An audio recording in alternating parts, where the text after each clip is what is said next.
নমস্কার, দেখছেন কলকাতা টিভি, সঙ্গে রয়েছে অনন্যা। শুরু করছি জেলার সারাদিন। জঙ্গি সন্দেহে এসটিএফ এর জালে এক কলেজ পড়ুয়া, ধৃতের নাম হবিবুল্লাহ শেখ। পশ্চিম বর্ধমানের মানকর কলেজের কম্পিউটার সায়েন্সের ছাত্র হবিবুল্লাহকে কাকসার বাড়ি থেকে গ্রেপ্তার করা হয়েছে। এসটিএফ সূত্রে খবর, আল কায়দায় অনুমোদিত জঙ্গি সংগঠনের সঙ্গে যুক্ত এক নয়া মডিউলের চাই হিসেবে কাজ করেছিল এই হবিবুল্লাহ। দুর্গাপুর মহকুমা আদালতে তুললে তাকে 14 দিনের পুলিশ হেফাজতের নির্দেশ দেওয়া হয়েছে। ফের জঙ্গি সন্দেহে রাজ্য থেকে গ্রেপ্তার এক যুবক। বাংলাদেশের জঙ্গি সংগঠনের সঙ্গে যুক্ত থাকার অভিযোগে এক যুবককে দুর্গাপুরের কাঁকসা এলাকা থেকে গ্রেপ্তার করেছে রাজ্য পুলিশের স্পেশাল টাস্ক ফোর্স বা এসটিএফ। শনিবার ঘটনাকে ঘিরে চাঞ্চল্য ছড়ায় এলাকায়। ধৃতের নাম হাবিবুল্লাহ শেখ।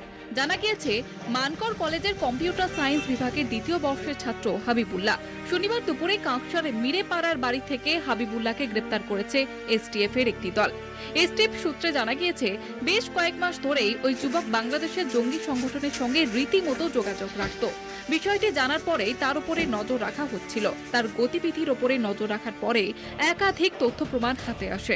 তাকে প্রথমে আটক করে নিয়ে যাওয়া হয় কাঁকসা থানায়। সেখানে তাকে জিজ্ঞাসাবাদ করার পাশাপাশি তার বাবাকেও আটক করা হয়। চলে ম্যারাথন জেরা। খতিয়ে দেখা হয় তার ব্যবহৃত ল্যাপটপ এবং মোবাইল। রাতেই তাকে একাধিক ধারায় গ্রেপ্তার করে কাঁকসা থানার পুলিশের হাতে তুলে দেওয়া হয়। এলাকায় মেধাবী বলে পরিচিত হাবিবুল্লাহর গ্রেপ্তারে অবাক প্রতিবেশীরা।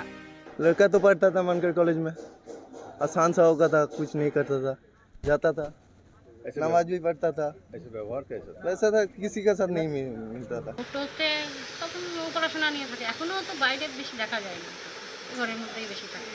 ওই টিউশনি প্রাইভেটে এগুলো যায়, আর ঘরের মধ্যেই বেশি থাকে, বাইরে অত বেরোয় না। ये कौ भाई है? এক ছেলে এখন। জঙ্গি সন্দেহে গ্রেপ্তার নিয়ে ঘনিয়ে উঠেছে রাজনৈতিক জল্পনা।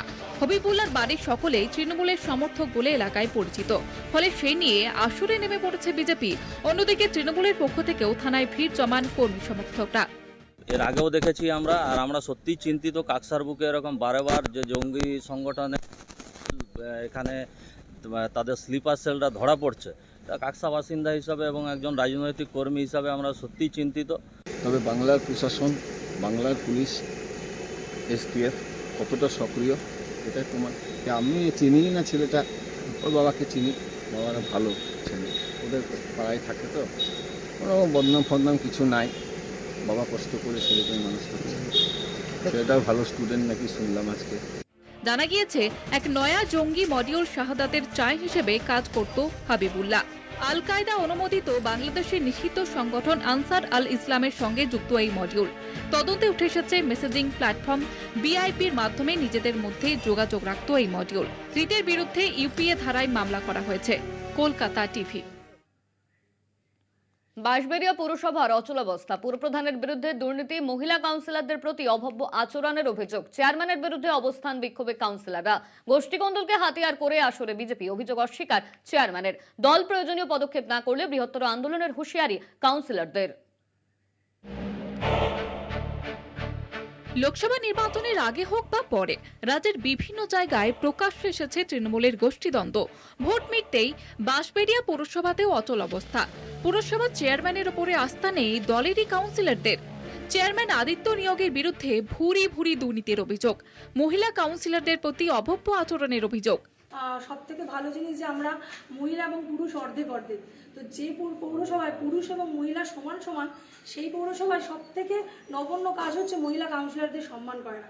যে রাজ্যে মহিলা মুখ্যমন্ত্রী আছে, সেই রাজ্যের একটা পৌরসভায় একাংশ মহিলা কাউন্সিলর থাকা সত্ত্বেও আমাদের সাথে অতি দুর্ব্যবহার করা হয়। পুরসভা চেয়ারম্যানের বিরুদ্ধে একাধিক অভিযোগ তুলে শান্তিপূর্ণ অবস্থানে বসলেন 14 জন তৃণমূল কাউন্সিলর। তাদের মধ্যে একাধিক পুর পরিষদ সদস্যও রয়েছেন। হাতে প্ল্যাকার্ড নিয়ে পুরপ্রধানের ঘরের সামনে অবস্থানে বসেন কাউন্সিলররা।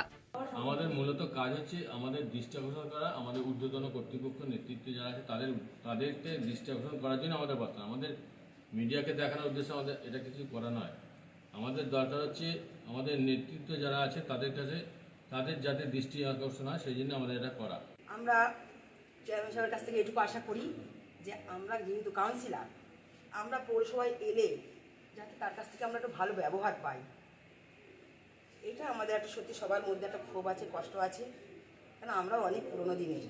বাঁশবেড়িয়া পৌরসভার 22টি ওয়ার্ডের মধ্যে 4 নম্বর ওয়ার্ডে সিপিএম কাউন্সিলর, বাকি 21টিতেই তৃণমূল। কিন্তু তারপরেও 11,000-এরও বেশি ভোটে পিছিয়ে রয়েছে শাসক দল তৃণমূল। অবস্থানরত কাউন্সিলরদের দাবি, বারবার উপপুরপ্রধান শিল্পা চ্যাটার্জিকেও পুরপ্রধানের বিরুদ্ধে অভিযোগ জানানো হলেও কোনো কাজ হয়নি। এরপরে ক্ষোভে ফেটে পড়েন তারা।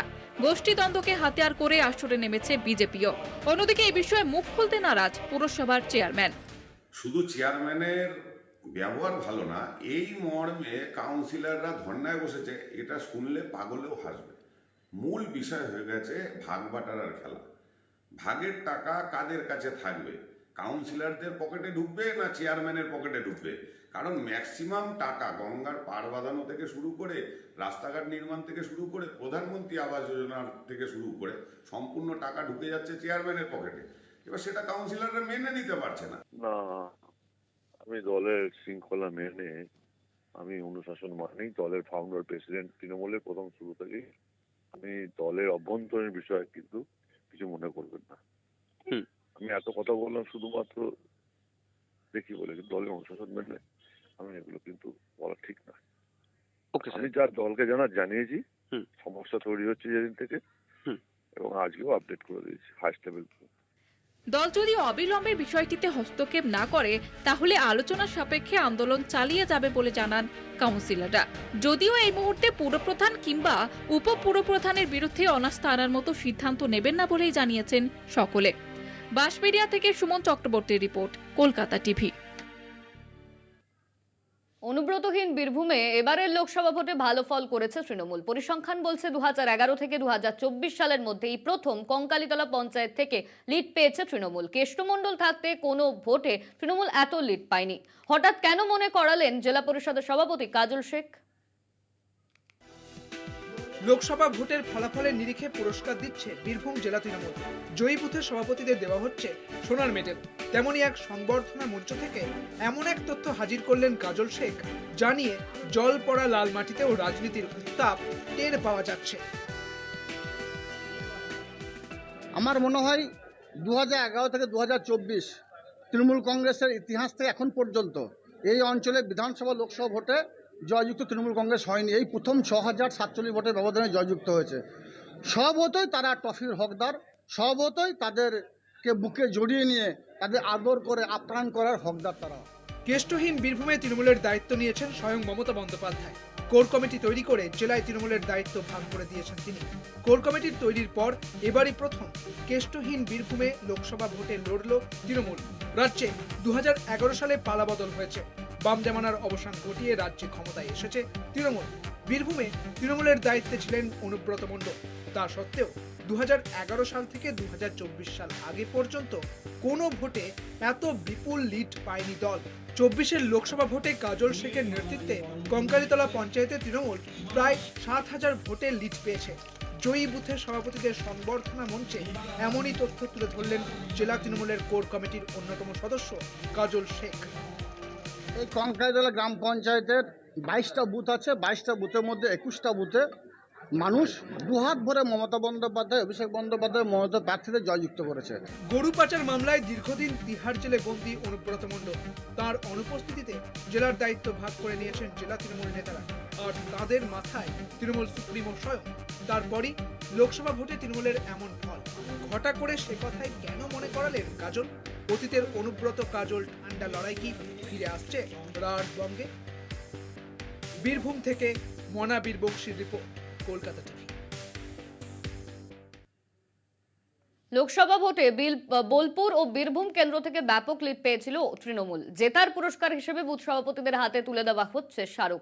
26-এর বিধানসভা ভোটের কথা মাথায় রেখে বুথ সভাপতিদের দেওয়া হচ্ছে সোনার মেডেল ট্রফি। চুরির টাকায় পুরস্কার, কটাক্ষ বিজেপির।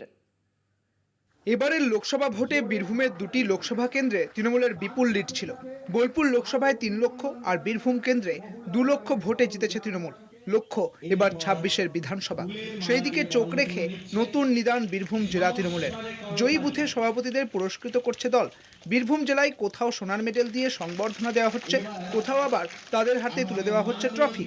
বিশেষ সম্মানের মাধ্যমে জয়ী বুথ সভাপতিদের উৎসাহ দিচ্ছে দল। দেখুন, এই চিন্তা ভাবনাটা এই জন্য যারা এই প্রবল রৌদ্রের দাবদাহ উপেক্ষা করে ভোট করেছে, মমতা বন্দ্যোপাধ্যায় এবং অভিষেক বন্দ্যোপাধ্যায় জনমুখী বক্তব্যগুলো প্রচার করেছে, এবং বিরোধীরা এত কুৎসা বাংলাকে এত অবহেলা করার পরও বিপুল ভোটে জয়যুক্ত করেছে। যে বুথ সভাপতি, যে গ্রাম পঞ্চায়েতের সদস্য যারা আছে, তারা অবশ্যই কৃতিত্বের হকদার। সেই জন্য তাদেরকে উৎসাহিত করার জন্য এই পথটা আমরা অবলম্বন করেছি। শুধু সাফল্যের স্বীকৃতি নয়, যেসব বুথে তৃণমূল পরাজিত হয়েছে সেখানে বাড়ি বাড়ি ঘুরছেন বুথ সভাপতিরা, হারের কারণ খতিয়ে দেখতে কথা বলছেন স্থানীয়দের সঙ্গে। পুরস্কার দেওয়া নিয়ে তৃণমূলকে কটাক্ষ করতে ছাড়েনি বিজেপি শিবির। দিনে সোনার দাম কত, এই টাকা আসছে কোথা থেকে? আসল এরা যেভাবে টাকা তুলে রেখেছে সিন্ডিকেট রাজ্য করে, বা আমরা কি বলবো, সব জায়গায় দালালি, সিন্ডিকেট, পাথর চুরি, যে সমস্ত চুরি চামারি করে যে সমস্ত নেতা মন্ত্রীদের ঘরে টাকা আছে, সেইখান থেকে এই টাকা দেওয়া হচ্ছে। তার মানে ওদের কাছে প্রচুর টাকা ওরা কালোবাজারি করে তুলে রেখেছে। 26-এর বিধানসভা ভোটের দিকে তাকিয়ে পুরস্কার তিরস্কার নীতিতে চলছে বীরভূম জেলা তৃণমূল।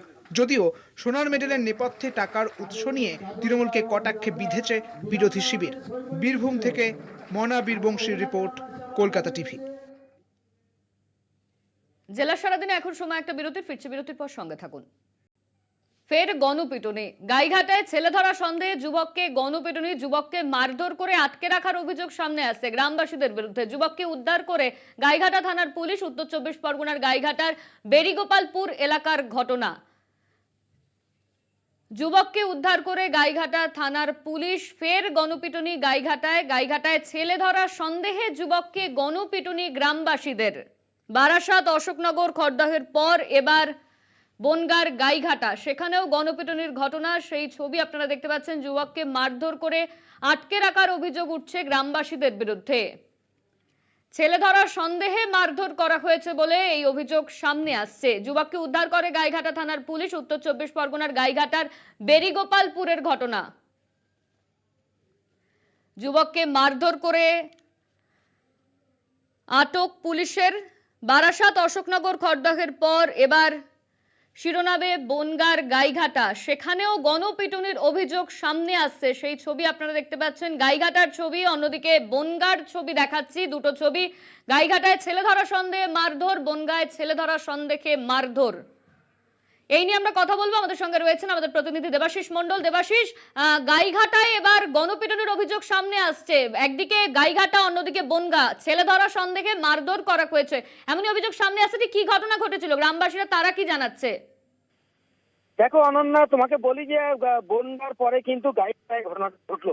এটা কিন্তু বনগাঁ মহকুমার মধ্যে বনগাঁ লাগোয়া গাইঘাটা থানায়। এই গাইঘাটা থানায় বেরিগোপালপুর সীমান্ত এলাকা, ভারত বাংলাদেশ সীমান্ত এলাকা, বাজারের মধ্যে গত কয়েকদিন ধরে একটি অজ্ঞাত পরিচয় যুবক সে ঘোরাঘুরি করছিল। যদিও সেটা পরবর্তীকালে জানা যায় সে মানসিক ভারসাম্যহীন একজন যুবক। সে ঘোরাঘুরি করছিল এবং এলাকার মানুষের সন্দেহ হয়। তারা কিন্তু ওই যুবককে ধরে প্রশ্ন করতে থাকে যে তার বাড়ি কোথায় এবং সে কিভাবে এলো, কেন এলো। তো সেই যুবক কিন্তু সঠিক উত্তর দিতে না পারায় তাকে কিন্তু আজকে সকালেই কিন্তু তাকে মারধর করা হয়। প্রথমে তাকে জিজ্ঞাসাবাদ করে এলাকার লোকজন এবং তাকে এলাকায় একটি আটকে রেখে তাকে মারধর করা হয়। পরবর্তীকালে পুলিশ খবর পেয়ে গাইঘাটা থানা থেকে একটা পুলিশ বাহিনী যায়, সেখানে গিয়ে সেই যুবককে উদ্ধার করে। তবে এই ঘটনায় কিন্তু কাউকে গ্রেপ্তার করেনি। কিন্তু এলাকার মানুষেরা জানাচ্ছেন যেটা সে হচ্ছে ওই যুবক গত কয়েকদিন ধরে ঘোরাঘুরি করছিল এবং এলাকার ছেলে এবং মেয়েদের দিকে সে একটা দৃষ্টি দিয়ে তাকাচ্ছিল এবং সন্দেহজনক দৃষ্টি দিয়ে তাকাচ্ছিল। সেই কারণে তাকে সন্দেহ হয়। সেই সন্দেহ থেকেই তাকে কিন্তু মারধর করে বলে অভিযোগ। অনন্যা, ধন্যবাদ তোমায় দেবাশিস। আমাদের সঙ্গে ছিলেন আমাদের প্রতিনিধি দেবাশিস মণ্ডল।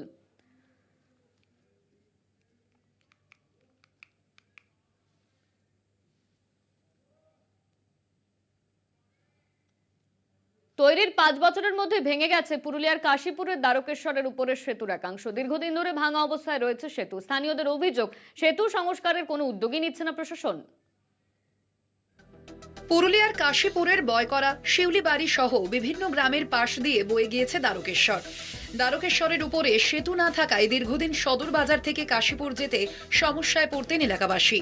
মানুষের বহুদিনের সমস্যা মিটিয়ে 2018-19 অর্থবর্ষে পশ্চিমাঞ্চল উন্নয়ন পর্ষদের তহবিলে এবং কাশীপুর পঞ্চায়েত সমিতির তত্ত্বাবধানে নতুন সেতু তৈরি হয়েছিল। প্রায় 31 লক্ষ টাকা খরচ করে তৈরি সেই সেতুরই একাংশ ভেঙে পড়েছে। খুবই অসুবিধা হচ্ছে, মানে আমরা যে দোকানে কাজ করি তো তো রাত্রের বেলা আসি তো মানে পার হতে আর কত বড় অসুবিধা হচ্ছে। আমরা চাইছি মানে যাতে বর্ষার আগে মানে কমপ্লিট হয়ে যায়, আমাদের যাতায়াতের খুবই অসুবিধা। মাত্র 5 বছর আগে তৈরি সেতু ভেঙে যাওয়ায় নিম্নমানের কাজের অভিযোগ তুলেছে বিরোধী শিবির। এই প্রশাসন এবং তৃণমূল দুটো মিলে কাটমানি চক্করে কি কাজ হচ্ছে না হচ্ছে দেখার দরকার নেই, যেমন কাজ হচ্ছে দেখার দরকার নেই। তারই আমরা পরিণতি দেখতে পাচ্ছি এই বয়করার যে ব্রিজ, সেই ব্রিজটা 3 বছরের মধ্যে ভেঙে পড়েছে। এইরকম যদি হয় তাহলে মানুষের সুরক্ষাটা কোথায়? ভোটের আগেই ভেঙে পড়া সেতুর একাংশ মেরামতের সিদ্ধান্ত নিয়েছিল শাসক দল। শীঘ্রই কাজ শুরুর আশ্বাস দিয়েছেন কাশীপুরের প্রাক্তন বিধায়ক। পঞ্চায়েত সমিতিকে দিয়ে তড়িঘড়ি আমরা স্যাংশন করিয়ে ওই কাজটা ইঞ্জিনিয়ার বা ঠিকা কন্ট্রাক্টর করে। এবার ভাষা ব্রিজ একটা 20 ফুট আপ, প্রায় 18 থেকে 20 ফুট আপ এই সাইডে কাশীপুর দিকে উঠতে, এই সাইডটাই নাকি ভেঙেছে। আমি শুনেছি যে দেখিনি, কিছুটা ক্ষতি হয়েছে, ক্ষতিগ্রস্ত হয়েছে।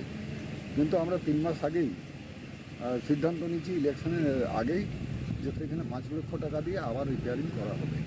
এবারে যদি বিরোধীরা তদন্ত করবে না বিরোধীরা অন্য কিছু করবে, তদন্ত যদি বিরোধীরা করে আমরাও তদন্ত চাই। কোন ঠিকাদার করেছিল, কেন হয়েছিল, কেন ভাঙলো, সেটা সবাই মিলে তদন্তটা করি না। ঠিক আছে, ওটা বিষয়টা আমি দেখছি, উপরে জানাবো। হ্যাঁ, তদন্ত করবো। পঞ্চায়েত ও জেলা তৃণমূলের নেতাদের তরফে সেতু মেরামত শুরুর প্রতিশ্রুতি থাকলেও চিন্তা কমেনি এলাকাবাসীর। অন্ধকারে সেতু পারাপার রীতিমতো আতঙ্কের কারণ হয়ে দাঁড়িয়েছে তাদের জন্য।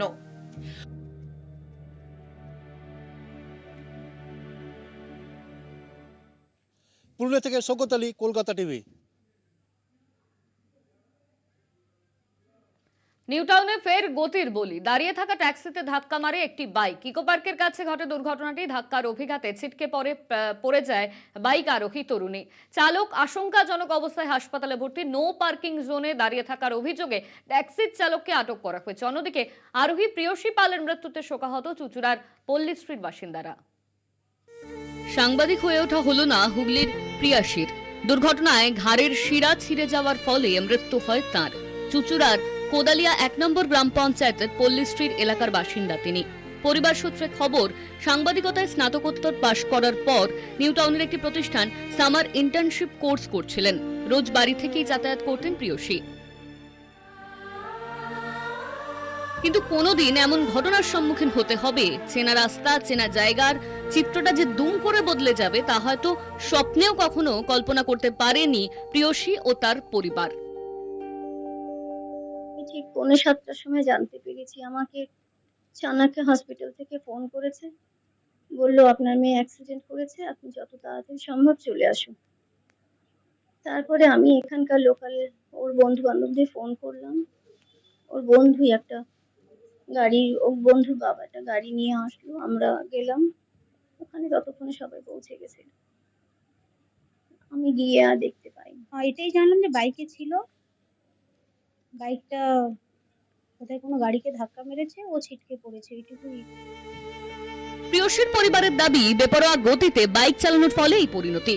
তবে ওই বাইক চালকের শারীরিক পরিস্থিতি কেমন আছে তা জানা সম্ভব হয়নি। হুগলি থেকে সুমন চক্রবর্তীর রিপোর্ট, কলকাতা টিভি।